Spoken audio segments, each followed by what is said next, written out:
Hey y'all, welcome back to my channel. My name is Zoe and today I'm talking about my favorite books that I've read so far this year.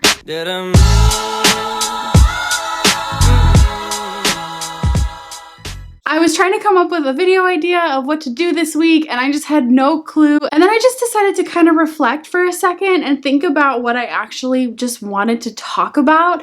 And I really want to talk about the books that I have been loving this year so far. Even though I recently did the mid-year book freakout tag, I really want to spend a little bit more time just talking about some of the books that I've really been enjoying and loving, and some books that really surprised me and books I think you guys should read. So with all that said, that's what I'm going to do today. I'm going to talk about my favorite books so far of 2019. This is going to be kind of casual. I don't really have a specific plan. I just kind of wanted to sit down and do a little bit of a chatty video. So I thought I would just reflect, look back at my months starting from January, and talk about the books that I've loved each month up until now. So I'm going to go ahead and open up my little Goodreads app and take a peek because it feels like January was forever ago, because it was, and I don't even remember what I read in January. I remember that I read The Snow Child.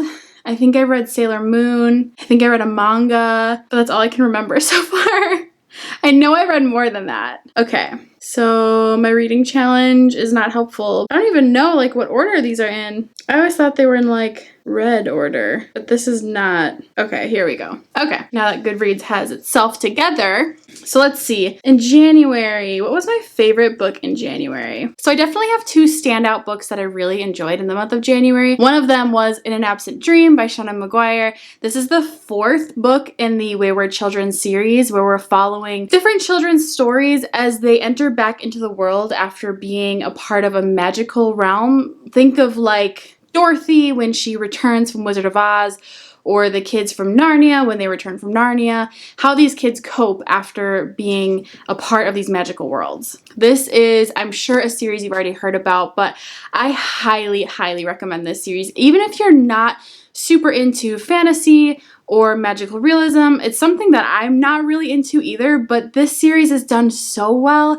Each book is really short, like under 200 pages short. This is just a stunning work and world building, and each book is just almost better than the last. Like, you're just building on top of each different worlds and how it works now and the kids coming together, and it's just so dang good. I really like it. Every other book is kind of like a flashback to one of the children and like their experience in their magical world. This one was just as good. I'm super excited for book number 5.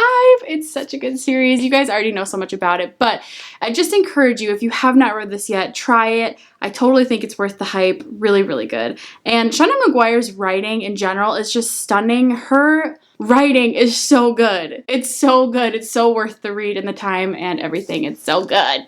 Should I say that again? Another favorite that I read in January was The Snow Child by Eowyn Ivey. This one is not talked about a lot. I have not seen people on BookTube really talk about this book or have read this book, so if you have, definitely let me know. But this is a really sweet story. It's historical fiction. We follow a husband and a wife.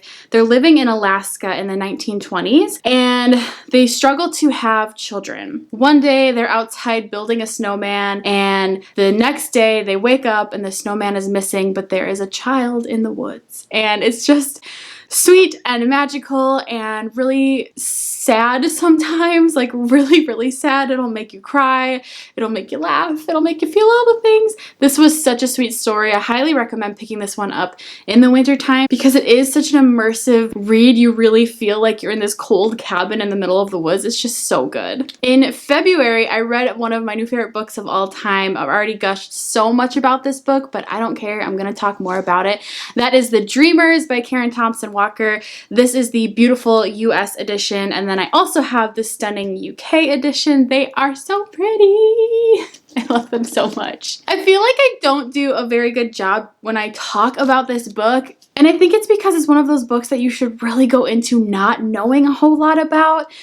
The premise is really simple. It's a small college town, I think it's in California, where all of a sudden people start falling asleep, they don't wake up, and they start to die as they're sleeping, and they just sleep. It's like a sleep disease. It's like they turn into sleep zombies, but all they do is sleep. And no one knows why this is happening. Doctors can't figure it out, and it's just running rampant across their entire town. What I loved about this book is that we follow so many different people that this is affecting. We follow a man who is like a doomsday prepper and his 2 daughters. We follow college students. We follow a husband and a wife who just had a new baby. We followed older people in like a nursing home. You just follow each of these people and how this disease is basically affecting their lives, and it's just really good. It's so good. I love this one so much, and I hope that you read it if you have not. I totally think it's just a beautiful, stunning picture of humanity and what you would do in a situation like that. It's so good. I want to reread it now. I have like you can't see it because I don't use tags, but I have so many pages dog-eared of just like stunning writing. The prose was beautiful. Absolutely love this book. You should read this if you have not. It's so good. Did I love anything else in February? Oh, did I read this in February? Because I did really like this. I did. Okay. This is the negative part about having rainbow shelves, is that I can never find what I'm looking for quickly. I love my shelves, but I don't know where anything is. Okay, I found it finally. Another book that I really loved in February was Baby Teeth by Zoe Stage. This is a crazy thriller. I wouldn't even say mystery. It's more just a thriller that follows a mom and a dad and a daughter. The daughter is 7 years old and she refuses to talk. She just doesn't speak. She's 7. She should be talking, but she's not talking, and it really concerns the mother specifically. They're a really close-knit family, and I loved the marriage between the mom and the dad, but the daughter's refusing to talk. The mom is really concerned about it, and the dad's kind of like, oh, it'll happen when it happens, that kind of thing. But lo and behold, the daughter is kind of insane and a bit of a psychopath. I forget which one, maybe both, but basically she wants to like kill her mother and just win the affection of her father. It's told between the mom's perspective and then the daughter's perspective, which is cool because even though the daughter doesn't talk, we get to see her like inner narrative and why she's doing the things that she's doing, and it's just so crazy, the stuff that she does to her mom. And I didn't love the ending of this. It was a little disappointing, but I did like the story. I thought it was really entertaining. I listened to the audiobook, highly recommend it. So there wasn't a book in March that really stood out to me as like a favorite, but one that I really did enjoy was The Nowhere Girls by Amy Reed. This one has been talked a lot about. I think it came out either last year or the year before, so it's definitely a little bit more popular in past years, but I was late to the game reading this, and I'm sad about that because I should have read this as soon as it was out. It was a really, really hard-hitting, important story that I'm so glad I finally got around to reading. This follows the story of 3 kind of misfit girls who come together to create this kind of unlikely friendship, and they end up creating a club in their high school that speaks out against rape culture and misogyny and all that fun stuff. It's just so powerful, like what they end up doing and the conversations that they have. I really, really loved this. It hit me harder than I expected it to, and I just wanted to encourage anyone who still has it on their shelf and wants to read it. I absolutely recommend it. It is a little bit bigger for my personal taste. Everyone's probably like, that's not that big. It's a little bigger. I, again, listened to the audiobook for this one, and I thought it was really well done. I loved the representation. I loved each of the girls so much, and this was just such a great, important story. I wish I would have read this in high school. It's amazing. The first book that I finished in April, I actually ended up really enjoying, and that was Her Pretty Face by Robin Harding. I hate explaining this book because I butcher it every time, but we follow the story of 2 mothers. One is this classic, just kind of like soccer mom, trying to stay afloat, money problems, husband problems, has younger kids, and just trying to like keep everyone together. And then the other mom is this wealthy, beautiful, seemingly perfect mother who has nothing wrong in her life, and the 2 of those mothers actually meet because their kids go to the same school. The perfect mom befriends the other mom, and it turns out that one of them is actually a murderer. We watch the story unfold from there. Again, I'm not going to tell too much because spoilers, but I really enjoyed this book a lot. A great mystery thriller that's not super scary, just more very much much intriguing. We actually follow 3 different perspectives, both of the moms and then one of the mom's daughters. And it's really cool how the story is woven so that at the end, each of the stories come together. Really like this one. I totally recommend it if you're looking for a good mystery thriller coming up maybe in October. This one again isn't too scary, but it's a fun, twisty mystery that I definitely recommend. Back in April, I actually did a weekend where I read all of the shortest books on my shelf, and 3 of the like 7 books that I read I loved. So I'm really excited to talk about those again. One of them was The Grown Up by Gillian Flynn. This is like a 60-page really short book that follows this like crazy, oh my gosh. She's basically a, what's the word for it? Like a con artist. She's essentially like this psychic that's really not a psychic, but she's a con artist, and she ends up befriending this one lady who she thinks she can con, but then she kind of ends up getting conned, and it's like so good. I want to reread this again. Highly recommend. I love everything that Gillian Flynn writes, and I wish she would write more because I'm obsessed with literally all of her books, including this one. Another short story that I read that weekend was The Test by Cillian Neuville, and oh my goodness, this is so good. This follows the story of a man who has to take a British citizenship test, and if he fails the test, he and his family have to go back to Afghanistan, but if he passes it, he gets to stay, and they all have citizenship. It's crazy. During the test, some terrorists come in and start shooting up the place and people, and it ends up being part of the test. So, craziness. Really, really good. Totally recommend. Again, this is what, like shorter than 100 pages.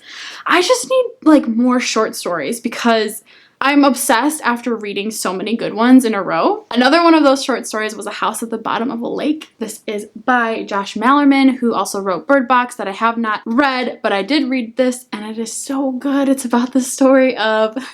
That's the theme of this video. It's so good. But this follows the story of 2 teenagers who are going out on their first date. They're taking a little canoe trip to the lake, and they end up discovering this house at the bottom of a lake.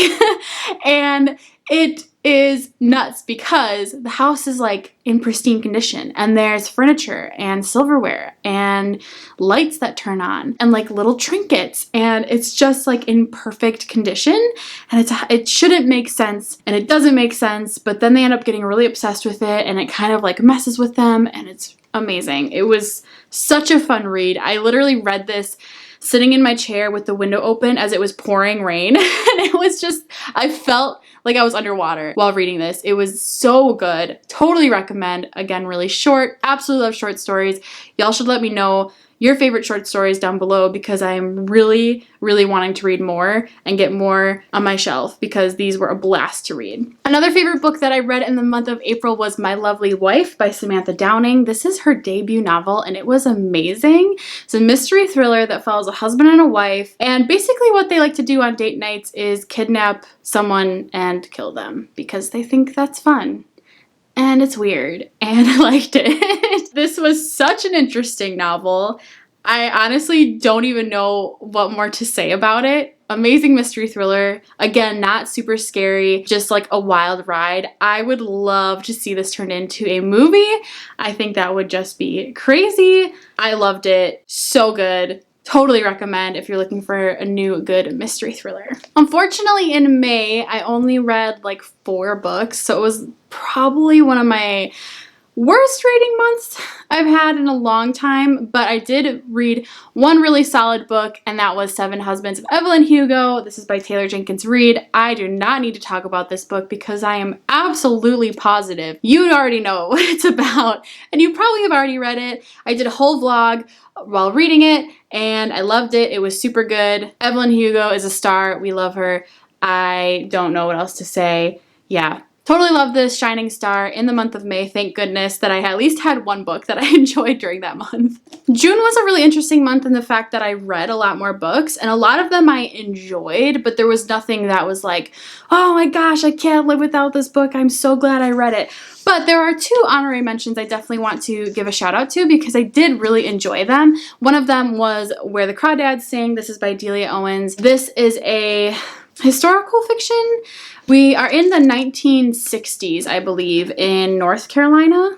Yes, North Carolina coast, 1969. We follow the story of Kaya, who's also called the Marsh Girl. There's sort of this mystery happening where someone is found dead and they think that she did it, and really phenomenal book. I don't usually love historical fiction, and I have to be honest, like I didn't super enjoy every part of reading this book, but I think that this is a book that could be enjoyed by tons of people. It's just a really, really well crafted story. I don't regret reading it at all, even though it's not my genre. I'm glad that I read it, and I do recommend it. If you're looking to get a little bit out of your comfort zone, if you don't typically read historical fiction or literary fiction, I still recommend it. I thought it was really good. I enjoyed it. And then the most recent favorite or most recent book that I have really, really liked this year is Final Girls by Riley Sager. I've talked about this recently in my June wrap up, but I absolutely love this crazy mystery thriller. We follow the Final Girls, who are basically this group of girls that have survived a murder. So like the main character was in this cabin where all of her friends got murdered by this person, but she survived, so she's a final girl. So we follow just her story, and then one of the final girls that this happened to ends up being found dead, and there's some mystery around that, and it's craziness. I really enjoyed this a lot. I thought this was a really, really well done mystery thriller. I absolutely love this one a lot more than The Last Lie I Told by Riley Sager, and I'm excited to get to Lock Every Door by Riley Sager. He is definitely one of my new favorite mystery thriller authors. I'm really excited to read anything that he writes. Alright, you guys, well, I hope that you enjoyed this video. I just really wanted to spend some time talking more about the books I've loved this year. I'm a little bit in a reading rut, so it just reminds me that there are some really great books out there. I have already read some really great books this year, and I'm excited to see what the rest of the year holds. You guys should let me know down in the comments below what your favorite book of this year so far has been. I really want to know. You guys always give me such good recommendations that I like to add to my TBR, so please tell me. I want to know. Alright, y'all, I hope you have a wonderful rest of your day wherever you are, and I will talk to you soon in my next video. Bye!